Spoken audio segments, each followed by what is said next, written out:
Dr. Watson, would you kindly close the door behind you so that we can limit the price of your carelessness to merely hours of work rather than days? My apologies, Mr. Holmes. I found myself rather taken aback. I saw tidier houses in war-torn Afghanistan. Are those my surgical needles? I ran out of tacks and the matter required immediate attention. Was that my supper? Plainly not, for I was the one who ate it. I set it aside for this evening. And for that I am grateful. Is that my bed? Watson, since you've proven yourself a master of observation, might I ask you to apply your skills to a more pertinent question? Namely, the whereabouts of today's newspapers. They are the key to everything. The newsboy is usually reliable. Medically speaking, I often find that the key to everything is good sleep. In a bed. Your papers are here, on the table. Let us see what the postman brought today. Witam bardzo serdecznie. W pierwszej części zagramy w Sherlock Holmes The Awakened. Jeżeli będziecie zainteresowani tą serią, proszę zostawić po sobie kciukasa i komentarz. I zaczynamy. Witamy w grze, użyj wsadu. Dobra. This mess is getting out of hand. What will the landlady think? Nie wiem, co sobie pomyśli. Szukamy czego? Szukamy gazety? London z 28 września 1882. Nastroje w relacjach angielsko-szwedzkich stały się bardzo napięte po serii niefortunnych wydarzeń podczas niedawnej wizyty szwedzkiej księżniczki Hildur w Londynie. Najgłośniejszym skandalem okazało się niewyjaśnione zaginięcie ochroniarza księżniczki Hildur. Wielka hańba dla brytyjskiego korpusu dyplomatycznego. Wieloletni członek jej najbliższych kręgów skorzystał z okazji, aby pozwiedzać po służbie Londyn, ale nigdy nie wrócił z nocnego spaceru. Rzecznik policji zapewnia redakcję Adversera, że z pewnością odnajdą ochroniarza, gdyż jest on jaskrawym przykładem skandynawskiego kanonu piękna. Takiego człowieka łatwo zauważyć w tłumie, wśród innych dżentelmenów, w klubie, bądź wśród pięknych słowików, które dotrzymują im towarzystwa. Local gossip, all of it uninteresting. Co tu jeszcze mamy? Your order from Barnes' bookshop has arrived, Doctor. Barnes insists on delivering the books to our door, even though we could easily walk to his shop. That's good service. Another letter from Werner. I never reply, but they keep coming.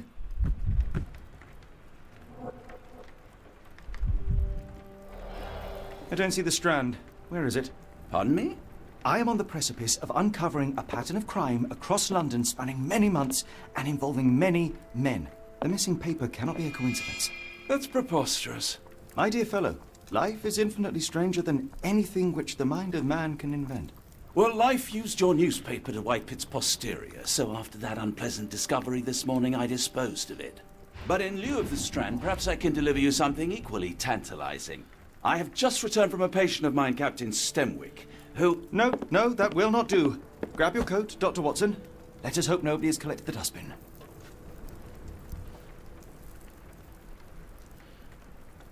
Dobra, no to jedziemy.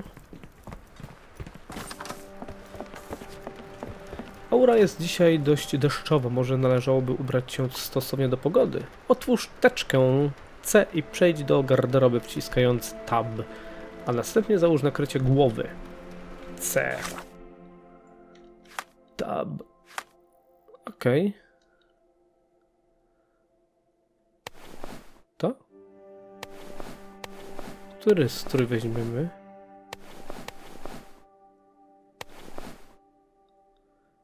On chciał, żebym wziął nakrycie głowy. No to weźmiemy to. Mi się podoba. I to.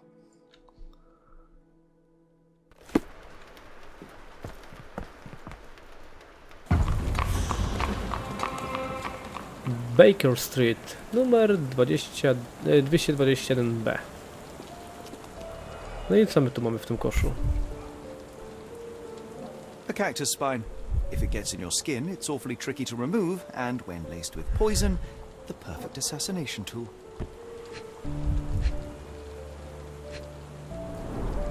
You were mistaken, Dr. Watson. The paper was indeed dirtied, but not how you implied. It's potting soil. See, Watson? The conspiracy is real. Someone tried to poison me. Poison? You? That's madness. Przytrzymaj, aby szybko biec. Dobra, brak egzemplarza. Get the Strand! Get your copy of the Strand here! Sorry, Mr. Holmes. I just sold my last paper. Blast. Then why are you still here? Boss pays by the hour. No sense in returning early. Co się stało z moją gazetą? O czym pisano na pierwszej stronie? O, może tak. You're a bright child. I presume you see everything that goes on around here? Nothing gets past me, mister. Then tell me, did you notice anyone suspicious at my door this morning? Like the man with your newspaper? Precisely. What do you know? I know the value of a shilling. Dr. Watson? Sure, now I can take the day off. Okej. Co zrobił z gazetą? Did you see what he was up to? Nah, not really. I saw him approaching your house, but I had a customer. Then there was a loud bang. I ducked down. Not because I was scared, because I wasn't. I had to protect the merchandise. And all I could see was him kneeling at your door. Which way did he go? Not sure. I was distracted by customers. Sorry. Can you describe the man you saw? He was carrying a lot of books. Up to his chin they were. Never heard of a well-read assassin. Looks can deceive. Hence the appeal of disguises. All right. You earned your shilling. That'll be all. Thanks, Mr. Holmes. Maybe I could be your eyes and ears. If you have more shillings. Masz w pałacu pamięci nowe pytanie. Naciśnij C, aby otworzyć... Dobra, zobaczmy. Get the Strand! Get you... Zeznanie gazeciarza. Młody sprzedawca gazet nie widział wszystkiego. Zauważył podejrzanego mężczyznę, który zbliżał się do naszego domu, a następnie usłyszał głośny huk. Powiedział, że ów mężczyzna klęczał potem przy naszym progu, ale potem stracił go z oczu przez klientów. Podobno nasz podejrzany miał ze sobą stos książek, ale jeszcze jedną rzecz muszę zrobić, bo troszeczkę drażniąca jest ta muzyka.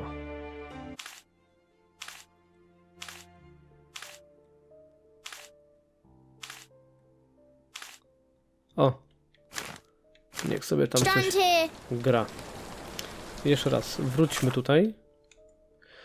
Co to jest? Zeznanie gazeciarza. Kolec kaktusa, być może trujący, brakujący egzemplarz The Street znajdował się w koszu. Strony bił się kolec kaktusa. Takie kolce bardzo trudno usunąć, gdy wejdą w kontakt ze skórą, co czyni z nich idealne narzędzia. To on już powiedział wcześniej. Brak egzemplarza The Strand. Watson przyniósł poranną pocztę, ale brakuje egzemplarza. Wrzucił go, zanim wszedł do budynku, gdyż niektóre ze stron były pobrudzone. Gazeta może jeszcze znajdować się w koszu, to już było. Wśród naszej porannej poczty znaleźliśmy książkę dla Watsona. Pochodzi ona od pana Barnesa, księgarza, który woli dostarczać zamówienia samodzielnie. Do książki dołączono wizytówkę Barnesa, na której widnieje adres jego sklepu znajdującego się tuż za rogiem. I proszę, kto zniszczył egzemplarz gazety?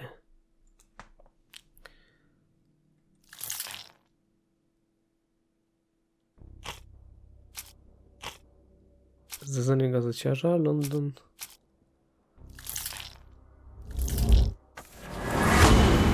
Pasuje.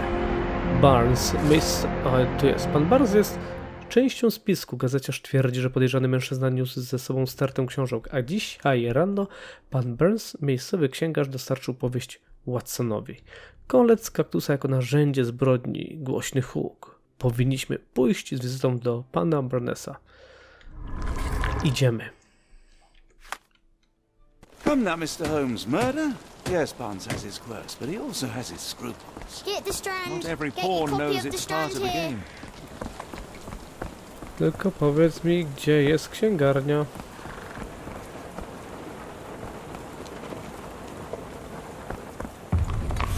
Księgarnia.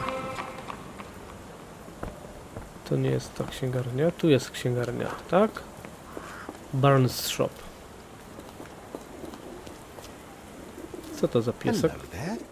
What's your name? Lily, I know, not very original. A mogę z tym panem porozmawiać? Dobra, najpierw wejdźmy tutaj.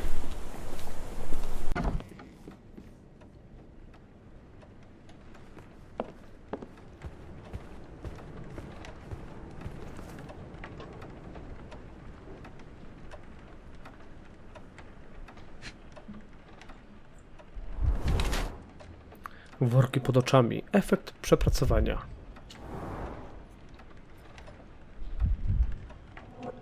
O. Atrament. Tusz gazetowy?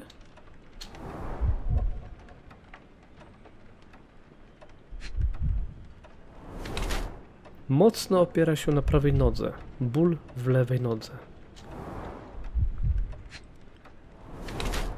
Wysokie obcasy. Chce się wydawać wyższy. Pan Burns ma pod oczami ogromne worki. Są wynikiem stresu oraz małej ilości snu. Od niedawna kuleje, zapewne w wyniku napadu. Nosi buty na obcasie, aby zrobić wrażenie wyższego, czy też silniejszego, zapewne aby uniknąć kolejnych przypadków przemocy. Pan Burns otrzymuje od kogoś pogróżki, może być wplątany w spisek przeciwko mnie. Atrament, wysokie. Dobrze, ofiara szantażu. Pracocholik. Co tutaj damy? Aha, dobra, bo to była ofiara szantażu, a teraz tu. Pracocholik. Pan Burns kuleje i ma spore worki pod oczami skutek wielu godzin intensywnej pracy. Nie jest zbyt pewny siebie i próbuje wydać się wyższym niż jest poprzez noszenie butów na obcasie. To mało prawdopodobne, aby ktoś taki mógł być wplątany w próbę zabójstwa, nawet jeśli atrament na jego dłoniach sugeruje, że to on odpowiada za zniszczenie gazety. Mimo wszystko pan Burns może być nieświadomym pionkiem w większej grze. Może, no dobra, damy pracocholika.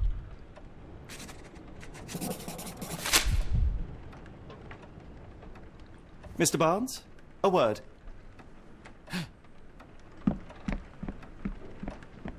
Oh, for goodness sake.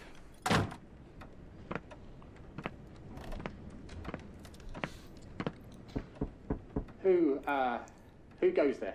Sherlock Holmes. Now will you please... Mr. Holmes. Golly, I did not see you come in. Would you care to answer some questions for me? Well, I wish I could, but I am deep in the weeds with work. How about we reschedule in a month or two? Come now, Mr. Barnes. It will only take a moment. Really deep in the weeds with important things. Well, help yourself to any book. Just take it and pay later. I trust you, Mr. Holmes. Barnes doesn't seem like himself. Why is he acting this way? You're asking the right questions, Doctor. Let's find a way to coax him out. Okej, wciśniemy Z, to mamy interaktywne elementy, tak? Interaktywne elementy. Mamy tutaj raz, dwa, trzy. Zobaczmy. The ladder is broken recently, judging by the freshness of the wood. Dlatego też może kuleje. Wszedł na drabinę i uderzył się w kolano. Czy nie? Obraz. I could hardly imagine anything more macabre.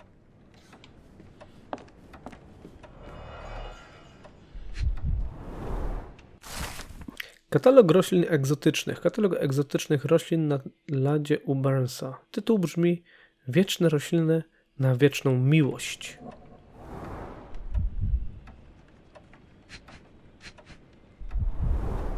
Basics of cryptoanalysis. Cryptography in Egypt. It appears Barnes has an interesting hobby.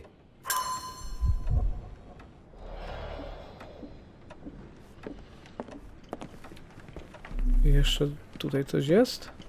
Tutaj coś jest, proszę. O! The finest view London has to offer. Na tą kobietę?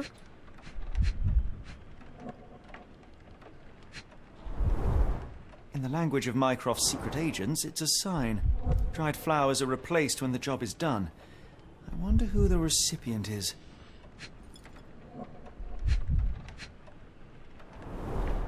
An improvised stand, but it does make the flowers more visible.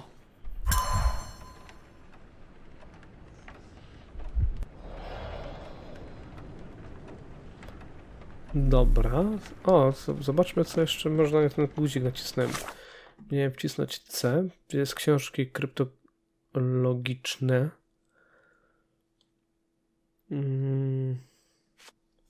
Katalog roślin. Stosunkowo nowo składana drabina stojąca w rogu. Jeden z jej stopni został niedawno złamany. Tu jest portret. Gazeciarz twierdzi, to też już było. I książka od Barnesa. Dobra. Co my tu mamy? Dlaczego Barnes zachowuje się tak dziwnie? Brak, zwiędłe kwiatki, portret.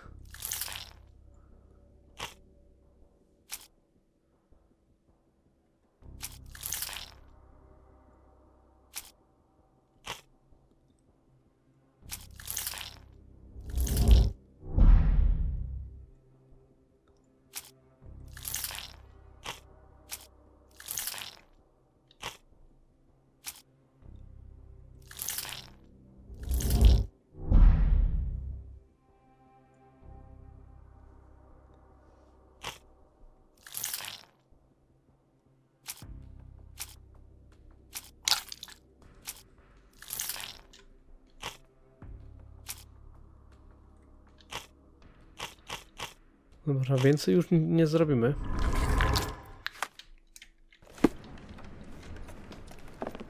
Barnes has always been a little odd, but this is uncharacteristic even for him. Gdzie trzeba szukać wskazówki? The weather is dreary, isn't it? To be fair, my flowers could use the rainfall. I should have worn something warmer.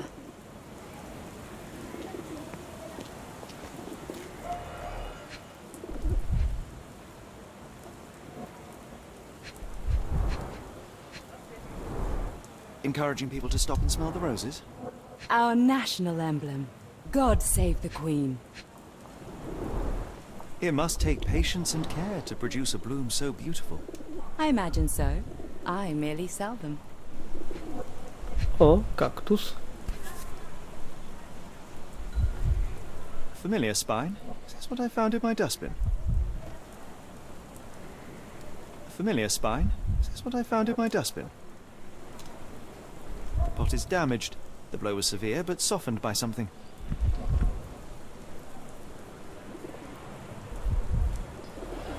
Anything tickle your fancy, Mr. Holmes? Przyjrzymy się tej kobiecie.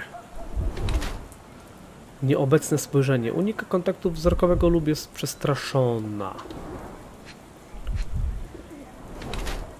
Nosi makijaż. Poprawa wyglądu czy ukrycie czegoś. Broszka żałobna. Pamięć o zmarłym mężu.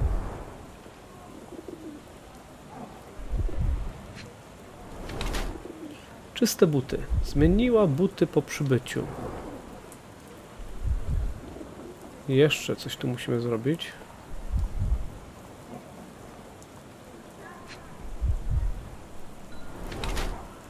Luksusowy materiał. Niezwykły jak na strój do pracy. Gotowa żyć dalej. Pani Fleming nosi broszkę żałobną, aby pamiętać o zmarłym mężu, ale próbuje żyć dalej. Jej ubrania są wykonane z drogiego materiału, który nie nadaje się do pracy. Na jej butach nie ma śladów błota. Zapewne je przebrała, gdy dotarła do pracy. Jej oczy nieustannie śledzą ulicę, jakby czegoś szukała.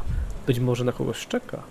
Pani Fleming pielęgnuje pamięć o zmarłym mężu, ale mimo wszystko próbuje żyć dalej i ułożyć sobie życie, co sugerować może jej strój oraz makijaż. Być może próbuje przyciągnąć czyjąś uwagę, albo po prostu nauczyła się znów kochać samą siebie. A w żałobie? Używa makijażu, aby ukryć załzawione policzki. Jej ubrania są wykonane z drogiego materiału, który nie nadaje się do pracy. Na jej butach nie ma śladów błota, zapewne je przebrała, gdy dotarła do pracy.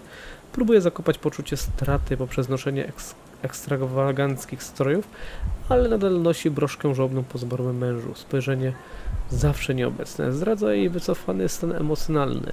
Należy stwierdzić, że pani Fleming nadal próbuje się pozbierać po tragicznej stracie małżonka. Nadal gotowa żyć? Gotowa żyć dalej. Zobaczymy.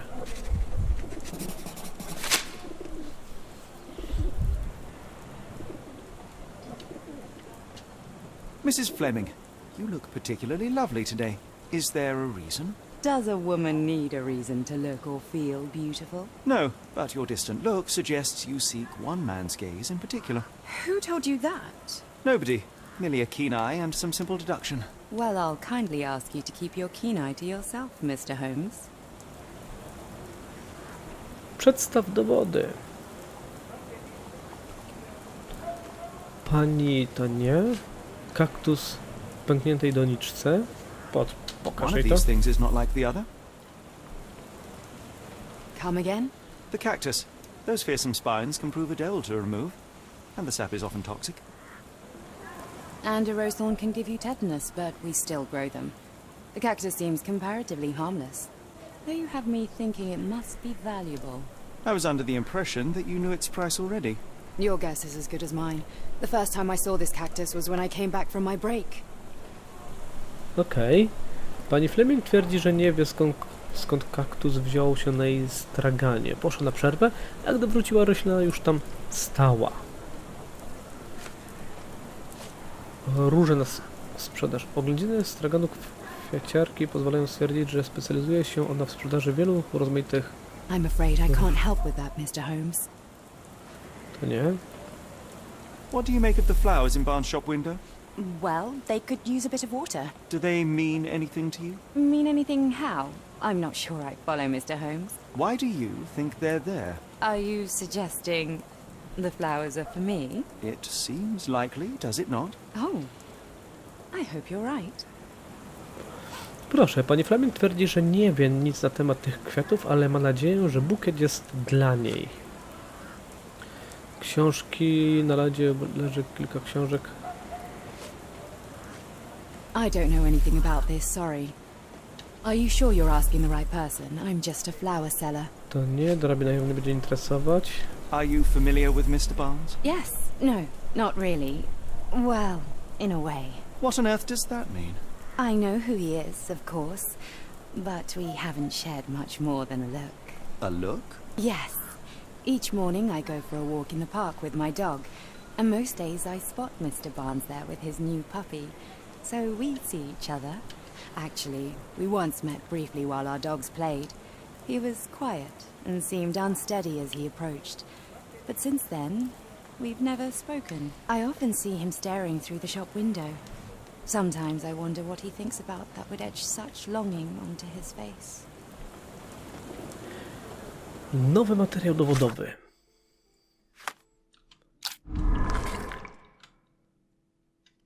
Książka, róże na sprzedaż, książki, kaktus.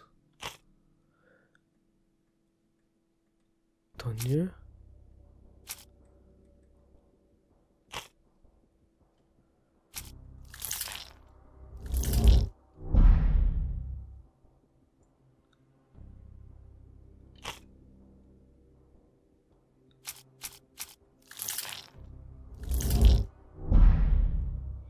Też nie to. Kaktus. Mamy to. Pan Burns jest zakochany. O, pan Burns kocha panią Fleming. Burns wystawia w oknie bukiet zwiędłych kwiatów, aby przyciągnąć uwagę pani Fleming, kwiaciarki. Ma on nadzieję, że przyjdzie ona do jego sklepu, aby doradzić mu w kwestii ich podlewania. Być może jest to symbol jego desperacji. Burns anonimowo dał jej w prezencie kaktusa, którego zamówił z katalogu, jaki znalazłem na jego ladzie. To dość kontrowersyjny wybór, ale dla Burnsa jest symbolem wiecznej miłości, gdyż w katalogu kaktusy opisane są jako nieśmiertelne. Oczywiście jest to ten sam kaktus, który został upuszczony na mój egzemplarz The Strand pod drzwiami 221B Baker Street. Czas poznać tę historię w całości. I think perhaps I have been chasing shadows. Do not despair, Mr. Holmes. Even the best of us make mistakes. You better tell Mr. Barnes what we've learned. Mr. Barnes, I know what you did, and I know why you did it. I'm sorry, Mr. Holmes. I can't hear you very well from behind the door. You ordered a cactus from the plant catalogue and then left it for Mrs. Fleming as a gift. You place flowers in the window to get her attention and wear high heels to appear taller and more desirable. You are her secret admirer.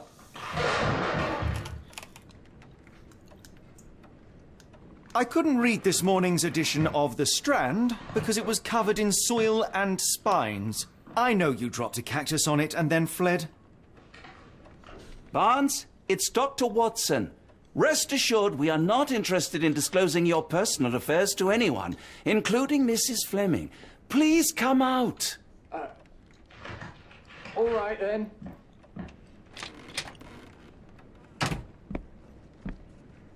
So, you know what happened then? I was on my way back from the post office, having picked up the cactus and some books. It was quite an awkward package, heavy too, and when I got to your door, I dropped the cactus and your paper. Forgive me. I needed that paper to prove a theory and prevent a crime. Your actions were rather disruptive. Your clumsiness carrying the post is matched only by the clumsiness of your romantic gesture. Oh, it's true. I am useless with this sort of thing. I'm not even sure if Mrs. Fleming noticed.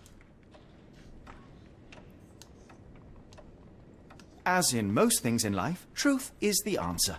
Cease with the abstruse signals and anonymous gifts, and simply talk to the woman. What is the worst that can happen? She rejects you, and you are freed from this endless purgatory. That... Yes, you are correct, of course. I do have a slight tendency to overthink things. Thank you. So, at last, we return to the matter of the paper. I'm investigating a string of burglaries. Did you perhaps read of any before the edition was spoiled? I don't recall, but you're welcome to read our copy for yourself. You had an issue of The Strand here all along? Well, naturally. I am a bookseller. I have a subscription to every magazine and newspaper in London. So you ought to be familiar with the concept of burying the lead. Oh no, my apologies, Mr. Holmes. I'll make it up to you however I can. I am an expert on obscure languages and translation and Yes, okay. Just give me the paper. Proszę, eksplozja saletry zatrzęsła dokami. Osoby przebywające w zeszłej nocy w porcie londyńskim zostały wyrwane z błogiego odpoczynku przez głośne wybuchy i czerwony dym zakłócający ich spokój. Statek handlowy Moskwa, który zacumował przy Molo N3 wczesnym wieczorem i miał w planach płynąć do Europy, stanął w płomieniach po kilku eksplozjach z rzędu. Władze portu nie skomentowały jeszcze sprawy. Nie wiadomo także, czy na pokładzie znajdowali się członkowie załogi. Naoczni świadkowie twierdzą, że widzieli, jak do rzeki wylewa się saletra, ale obszar został zamknięty dla robotników i szerokiej publiki. Wygląda na to, że na pełen obraz sytuacji będziemy musieli jeszcze zaczekać. Come, Dr. Watson. Let us put this matter behind us. Farewell, Mr. Barnes. I hope to hear good news about you and Mrs. Fleming. No i dobrze, mi się wydaje, że zakończymy pierwszy odcinek w tym miejscu. Pamiętajcie, że jeżeli chcecie serię z tej gry, to zostawcie komentarz po sobie. Ja już dziękuję i do usłyszenia w następnej części. Bye.